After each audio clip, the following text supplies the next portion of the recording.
Хора, днес ще ви покажа как сами да си направите газирана вода в домашни условия с продукти, които можете да си намерите в близкото магазинче или вкъщи.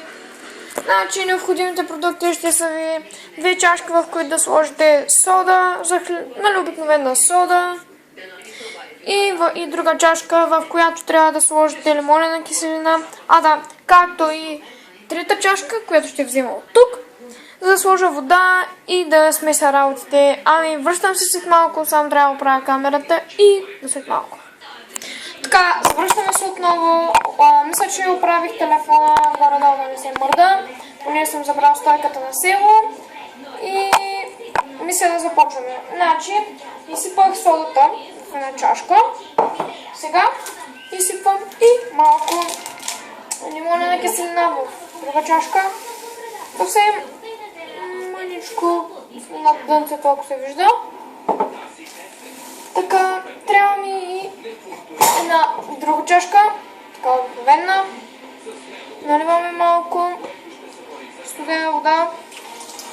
Докато се източи, между другото се счупих пръста, котрето на един мач.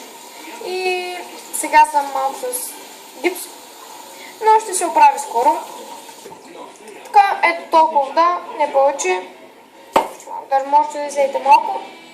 Сега добавяте малка част от т.е. по-скоро първо малко лимонена киселина. Така, и малко сода. И разбъркате.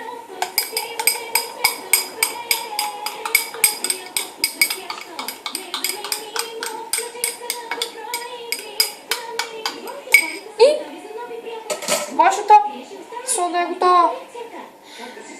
И така. Ето. Така, ако клипът ви е харесал, дайте палче нагоре, абонирайте се за канала ми и ще се видим скоро.